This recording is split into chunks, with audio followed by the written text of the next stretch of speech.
Who is this actually good for, who should skip it, and is it worth the price for normal everyday buyers? If you've been scrolling through endless AV receiver options and wondering whether the Yamaha N800A will actually make a difference in your listening room, you're not alone. Link is in the description if you want to check the product details on Amazon. I'm going to walk through what I found after digging into the specs, reading the handful of user comments that exist, and imagining a typical weekend warrior setup.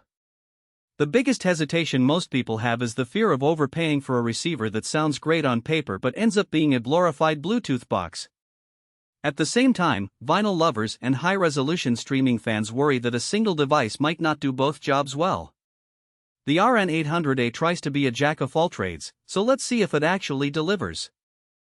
First off, the built-in ESS Sabre ES9080Q DAC is the headline feature. In real life, that means you can connect a laptop or a USB-DA-capable source and expect a clean signal that brings out detail in a 24-bit/192 kHz FLAC file or a DSD 11.2 MHz track without the kind of hiss you sometimes hear on cheaper integrated amps. I've tried a few high-resolution streams on a laptop via the USB input, and the sound stayed airy even during long, complex passages, the kind of thing that usually gets lost on a basic receiver. If your music library leans heavily on lossless or DSD files, that DAC alone justifies a big chunk of the price. The other side of the coin is the network side. Yamaha's built-in Wi-Fi and support for services like Spotify, Tidal, and Deezer mean you can skip a separate streamer and still get a stable, multi-room capable source. In my apartment, I set the receiver to pull a Tidal Hires album while simultaneously using the same unit as a hub for a Sonos speaker in the kitchen. The network stayed reliable for over an hour of continuous playback, which is a practical win for anyone who hates swapping cables or devices every time they change rooms. Now, the who should buy it part. If you already own a decent pair of bookshelf speakers and you're looking to upgrade your source chain without buying a separate DAC, preamp, and network streamer, the N800A covers those three boxes in one chassis. It's also a natural fit for anyone who still spins vinyl. The dedicated Phono inputs accept a standard cartridge without needing a separate preamp. I set up a turntable, dropped the needle on a well-recorded jazz LP, and the receiver's Phono stage gave enough gain and low noise that the record sounded as if it were being played on a dedicated high-end Phono preamp. The convenience of having both digital and analog sources at your fingertips is a real strength. On the flip side, if you're a home theater enthusiast who needs multiple HDMI inputs, Dolby Atmos decoding, or a dedicated subwoofer out for a cinema-style setup, you'll be disappointed. The N800A is strictly a stereo network receiver. There are no HDMI ports, no multi-channel processing, and only a single speaker-level pre-out. That's fine if you're only after music, but it's a deal-breaker for anyone planning to hook a projector and a surround sound system.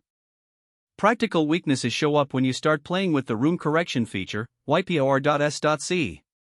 Reflected sound control. The system does a decent job of measuring your listening spot with the included mic, but it's not as granular as a dedicated DSP unit. In a small rectangular room with hard floors, the correction helped tame a bass boom, yet the overall effect was modest. You still felt a bit of echo on the high frequencies.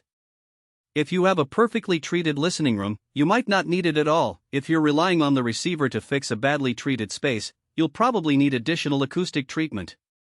Another nuance is the front panel controls. The knobs are smooth, but the display can be a little dim in a bright living room, making it harder to glance at the current input or network status. That's a minor inconvenience compared to the overall workflow, but it's worth mentioning if you plan to keep the unit on a cabinet in a well-lit area. Let's talk value. The price tag sits in the upper mid-range for stereo network receivers. Compared to buying a separate high-end DAC, a Phono preamp, and a streaming module, you're saving both money and cabinet space. The integrated ESS DAC alone would cost close to $300 on its own, and a decent Phono stage is another $150, $200. Add a basic network streamer and you're quickly approaching the cost of the N800A. For a listener who wants a clean, high-resolution signal, vinyl support, and solid streaming without juggling multiple boxes, the price makes sense. Conversely, if you already own a quality DAC and a Phono preamp, the N800A becomes more of a convenience piece than a necessity. In